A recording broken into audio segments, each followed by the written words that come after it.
આકાશમાં હજારો ફૂટની ઊંચાઈએ ઉડતી ફ્લાઇટમાં મુસાફરી કરવી આજે સામાન્ય બાબત બની ગઈ છે.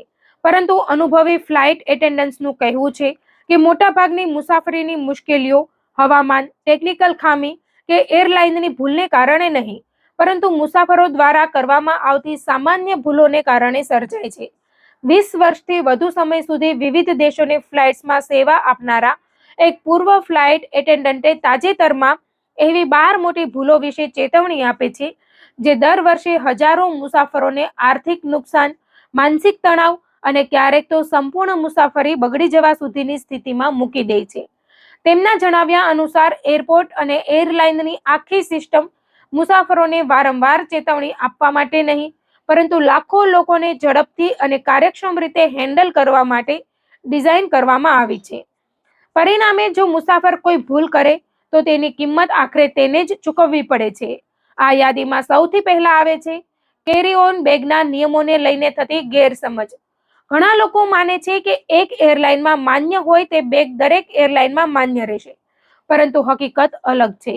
ખાસ કરીને બજેટ એરલાઇન્સમાં કેરી ઓન બેગના કદ અને વજનની મર્યાદા ઘણી કડક હોય છે. જો મુસાફર કનેક્ટિંગ ફ્લાઇટમાં એરલાઇનના બદલે અને નવી એરલાઇનના નિયમો અલગ હોય તો ગેટ પર જ બેગ ઓવરવેઇટ અથવા ઓવરસાઇઝ જાહેર થઈ શકે છે. આવી સ્થિતિમાં ઘણી વખત $100થી પણ વધારે દંડ ચૂકવવો પડે છે. નિષ્ણાતો સલાહ આપે છે કે ટિકિટ બુક કર્યા પછી દરેક એરલાઇનની બેગેજ પોલિસી અલગથી વાંચવી જોઈએ. આગળની સામાન્ય ભૂલ છે ગેટ ચેન્જની માહિતી અવગણવી. ઘણા મુસાફરો બોર્ડિંગ પાસ પર લખાયેલ ગેટ નંબરને અંતિમ માની લે છે, પરંતુ એરપોર્ટ પર ગેટ છેલ્લી ઘડીએ પણ બદલાઈ શકે છે. હવામાન, ટ્રાફિક અથવા ઓપરેશનલ કારણોસર એરલાઇન્સ ઘણી વખત ફ્લાઇટને બીજા ગેટ પર ખસેડે છે. એપમાં નોટિફિકેશન આવે છે, પરંતુ ઘણા લોકો ફોન સાયલેન્ટ રાખતા હોય છે અથવા ધ્યાન આપતા નથી. પરિણામે બોર્ડિંગ શરૂ થઈ જાય પછી તેમને ખબર પડે છે કે ફ્લાઇટ ટર્મિનલના બીજા છેડે છે. આવા કિસ્સાઓમાં મુસાફરો દોડતા દોડતા પહોંચે છે અથવા ફ્લાઇટ જ ચૂકી જાય છે. તેથી એરપોર્ટ પર રહેલા ડિપાર્ચર મોનિટર નિયમિત રીતે ચેક કરવાનું મહત્વપૂર્ણ માનવામાં આવે છે. ત્રીજી મોટી સમસ્યા એરપોર્ટ પર મોડા પહોંચવાની છે. વર્ષો પહેલા ઘરેલું ફ્લાઇટ માટે 2 કલાક પહેલા પહોંચવું આરામદાયક સમય માનવામાં આવતો હતો, પરંતુ આજે વધતી સુરક્ષા પ્રક્રિયાઓ, બાયોમેટ્રિક ચેકિંગ, એરપોર્ટ વિસ્તરણ અને વધતા મુસાફરોના કારણે સમયનું ગણિત સંપૂર્ણપણે બદલાઈ ગયું છે. ઘણા લોકો માત્ર ફ્લાઇટના સમયને ધ્યાનમાં રાખે છે અને પાર્કિંગ, શટલ બસ, બેકડ્રોપ, સિક્યોરિટી ચેક અને ગેટ સુધી પહોંચવાના સમયની ગણતરી કરતા નથી. પરિણામે તેઓ એરપોર્ટ પર સમયસર પહોંચ્યા હોવા છતાં ફ્લાઇટ ચૂકી જાય છે. નિષ્ણાતોનું કહેવું છે કે ઘરેલું ફ્લાઇટ માટે 2 કલાક એ હવે માત્ર ન્યૂનતમ સમય છે, જ્યારે આંતરરાષ્ટ્રીય ફ્લાઇટ માટે ઓછામાં ઓછા 3 કલાક પહેલા એરપોર્ટ પહોંચવું જોઈએ. આગળની ગંભીર ભૂલ છે જરૂરી દવાઓ ચેક-ઇન બેગમાં મૂકવી. મુસાફરો ઘણી વખત જગ્યા બચાવવા માટે દવાઓ મોટી બેગમાં મૂકી દે છે, પરંતુ જો સામાન ખોવાઈ જાય અથવા વિલંબથી પહોંચે તો દવા વિના મુસાફર માટે ગંભીર મુશ્કેલી ઊભી થઈ શકે છે. ખાસ કરીને વિદેશમાં ઘણા દેશોમાં પ્રિસ્ક્રિપ્શન વિના દવા મેળવવી અઘરી હોય છે. તેથી તમામ જરૂરી દવાઓ હંમેશા કેરી ઓન બેગમાં રાખવાની સલાહ આપવામાં આવે છે. મુસાફરીના ખર્ચમાં એક છુપાયેલો ખર્ચ એરપોર્ટના ખોરાકનો પણ છે. ઘણા લોકો ઉતાવળમાં ઘરેથી જમ્યા વગર નીકળી જાય છે અને પછી એરપોર્ટ પર ભૂખ લાગતા મોંઘું ખાવાનું ખરીદે છે.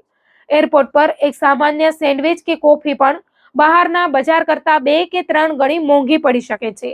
લાંબા લેઓવર અથવા પરિવાર સાથેની મુસાફરીમાં આ ખર્ચ ખૂબ વધી જાય છે. નિષ્ણાતો સૂચવે છે કે મુસાફરી પહેલા પૂરતું ભોજન લઈ લેવું અને હળવો નાસ્તો સાથે રાખવો વધુ સમજદારી ભર્યું છે. સિક્યોરિટી ચેકમાં અટવાઈ જવાની સૌથી સામાન્ય ભૂલોમાં પ્રતિબંધિત વસ્તુઓ પણ સામેલ છે. Pocket knife, multi tool, lighter અથવા અન્ય નાની વસ્તુઓ ઘણી વખત રોજિંદા વપરાશની બેગમાં જ રહી જાય છે. સિક્યોરિટી સ્ક્રીનિંગ દરમિયાન આવી વસ્તુઓ મળી આવે તો તેને ત્યાં જ છોડી દેવી પડે છે અથવા કુરિયર કરવા માટે વધારાનો ખર્ચ કરવો પડે છે. અનુભવી ક્રૂ સભ્યો સલાહ આપે છે કે મુસાફરી પહેલા બેગ સંપૂર્ણ ખાલી કરીને નવી રીતે પેક કરવી જોઈએ.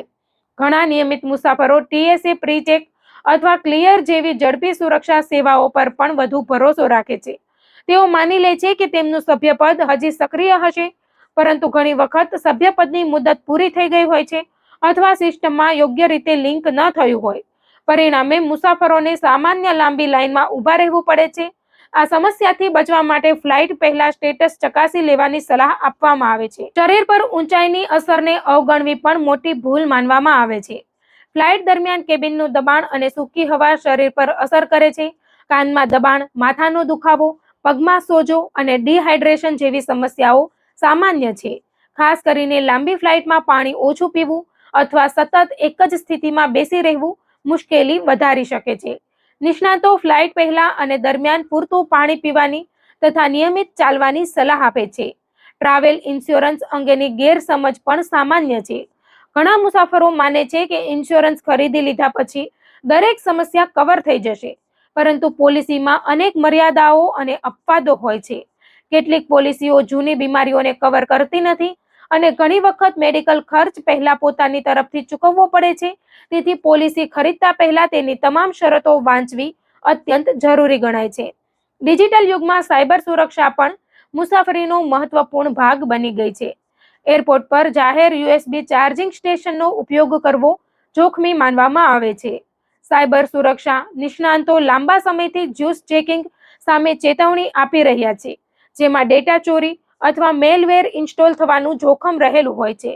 મુસાફરોને સલાહ આપવામાં આવે છે કે તેઓ પોતાનું પાવર બેંક સાથે રાખે અથવા USB પોર્ટના બદલે સીધા ઇલેક્ટ્રિકલ સોકેટનો ઉપયોગ કરે. આ યાદીમાં બીજા ક્રમે આવે છે ખૂબ ટૂંકો લેઓવર રાખવો. સસ્તી ટિકિટ મેળવવા માટે ઘણા લોકો 1 કલાક કે તેનાથી ઓછા સમયના કનેક્શન પસંદ કરે છે. પરંતુ જો પહેલી ફ્લાઇટ થોડી પણ મોડી પડે તો સમગ્ર આયોજન બગડી શકે છે. મોટા એરપોર્ટ પર એક ટર્મિનલથી બીજા ટર્મિનલ સુધી પહોંચવામાં જ 20 થી 30 મિનિટ લાગી શકે છે.